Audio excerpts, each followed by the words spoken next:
Welcome to Speak PR, the podcast for entrepreneurs, to give you some thoughts, some tips and some help on how to get noticed for who you are and the company you're building. My name is Jim James and I'm an entrepreneur, and I have been running my own companies for over 25 years, largely in the Far East and now back in the UK. And whilst I've been running my own companies, I've also been running a PR firm with offices in 3 cities. So I've had some experience both on the agency side and the client side. And so I'm sharing what I've learned and some insights that I've got on a daily basis with you, lest it helps to give you some ideas for your own PR. Now, today I got in the middle of a bit of a fracas between the landlord, who is a farmer, and our neighbours, because the farmer had lit a very large fire, and the neighbours were complaining about the rubbish that was on the fire. And the farmer was kind of struggling a little bit with this because, in fact, it wasn't his rubbish. He'd offered to one of the other neighbours to burn their own rubbish on the fire, and the neighbours that had put the rubbish on the fire had agreed to only put, household, like cardboard and things that might burn. But actually, what they'd brought out was 7 bags of rubbish, which included tin cans, bottles, and even some cups. The reason I know is because I've had to go over there and try and pick out some of the food that was rotting there, because my dog Binky was desperate to get in amongst it. So we had this issue where the 75-year-old farmer was kind of being attacked for something he didn't do, and I had been a witness to the 7 trash bags being thrown onto the fire, and I thought, perhaps I could just share some insight. So I said, hey, the farmer offered to burn for the other neighbours, and they said that they would do this, but actually they didn't. And now you're blaming him. I think that's maybe time to get a bit of better understanding. Now, I got a message later from the neighbour, very polite, saying, "I'm sorry, but this farmer is so difficult to deal with. We're always having trouble with him, and he's so hard to deal with, so hard to talk to." And I replied that, his livelihood is in our neighbourhood. So for the farmer, what we view as walking country and a quiet, peaceful part of Somerset is actually how he makes a living.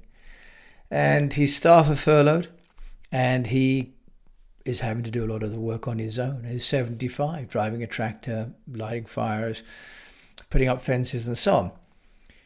Whereas the rest of us are living in varying degrees of comfort. But it turns out, of course, that on the WhatsApp group that we've got, that the farmer is also under fire because he was the one that bought one of the houses in the neighbourhood that needs to be renovated. And he's just applied for planning permission, and the local group is up in arms about the possibility of an extension on an outhouse. And it led me to thinking about how preconceptions and how we are viewed already are so important in how we get perceived in new events and new circumstances.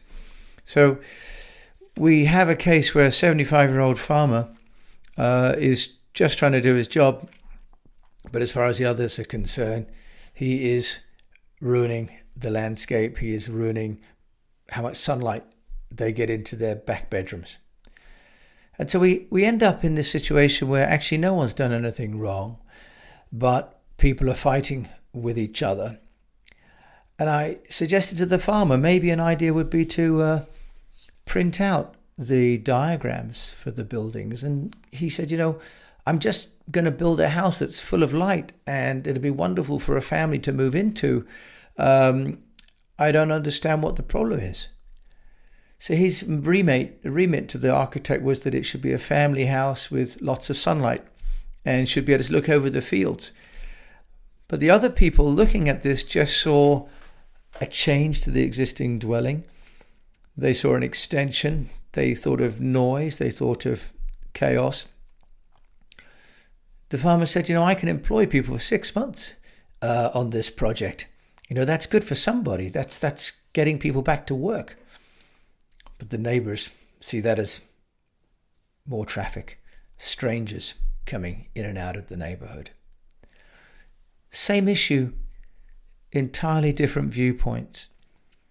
And therein lies, one of the biggest problems for PR, which is that entrepreneurs, when they're starting businesses and starting to promote them, they may or may not have a reputation.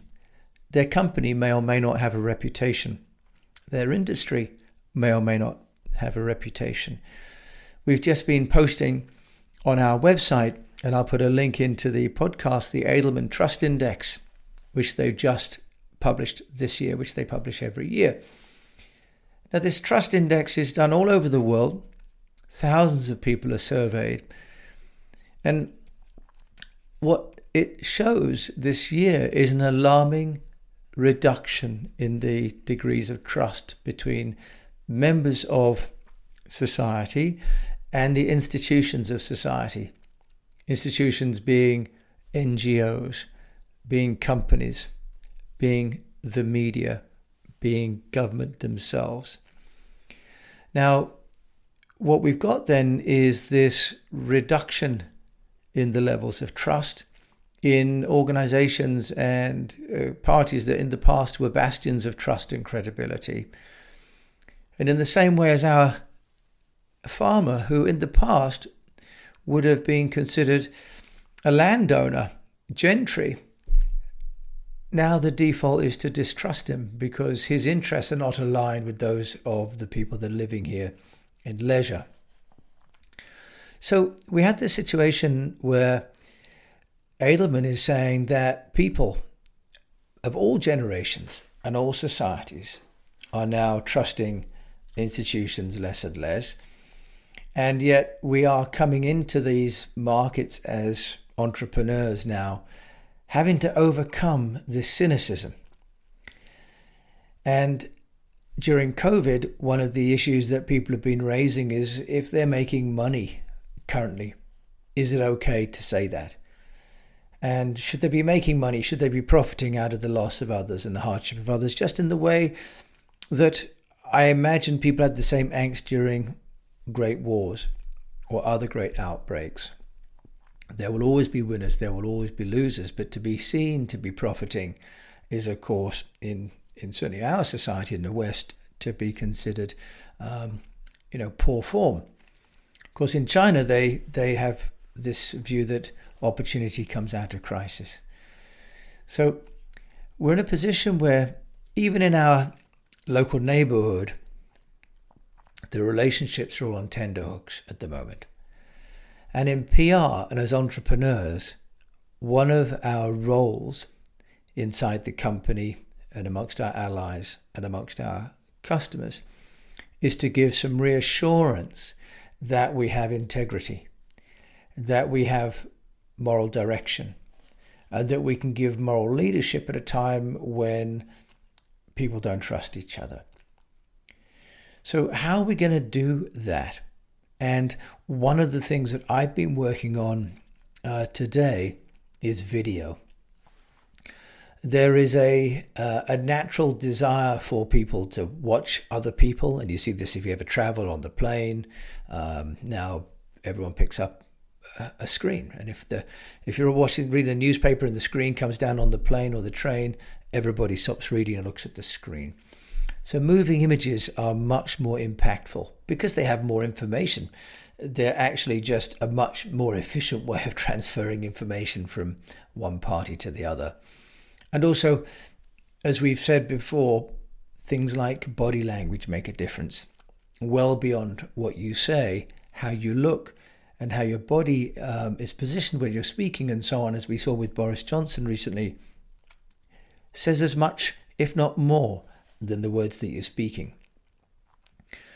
So I've been working on creating more and more videos. I signed up for a platform called Vimeo, vimeo.com for the professional version, and it's about £15 a month. Not a fortune, but it's another subscription. But I've done that because Vimeo enables me to share my videos without the interruption of the advertising that comes with YouTube. So it's an investment, in my view now, that as I'm not going out to visit people and spend £20-30 on lunch or £4.50 and a cup of coffee, and we go Dutch in harder times, I'm transferring that money into ways that people can still see me. I'm hoping that I can still other people as well through things like Zoom, but there are people that I can't see that I would like to see. There are people that I think would benefit from seeing who I am before entrusting me with what it is they need me to help them with. So in this age of growing cynicism, whether it's, my next door neighbours and bonfires, or it's the Edelman Global Trust Index, where some leaders have obviously been undermining the values, for example, of the free press, and where attacks on media have gone up and around the world, the role that we can play as entrepreneurs and that you can play as an entrepreneur is to make sure you're a moral compass for those around you. And the best way of showing that is to use video.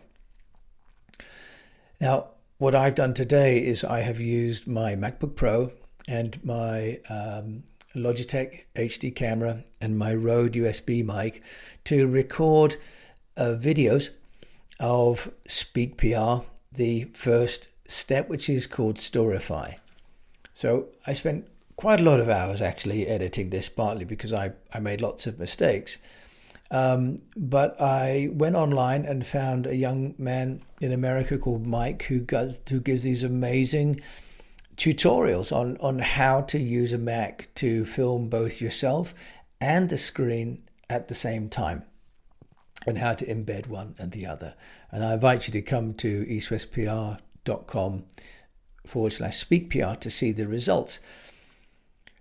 But sitting here with the smell of bonfire smoke, I was able to learn how to film and edit a video that explains the way that I believe that individuals and companies can structure their messaging using a message home.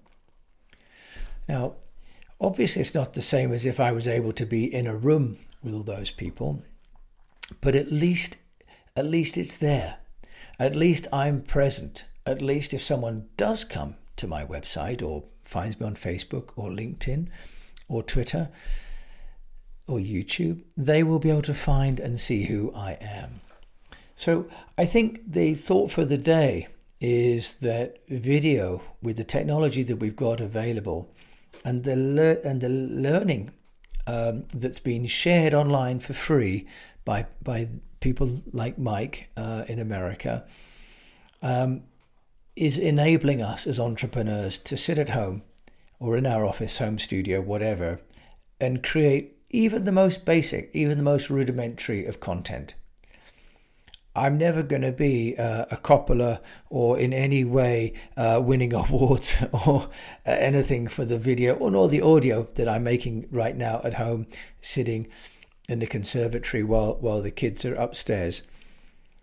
But at least I can be out here with you, wherever you are now, in a way that's much closer and more tangible than if I wasn't. I've just written an article which will come out in our newsletter tomorrow about the Allen curve.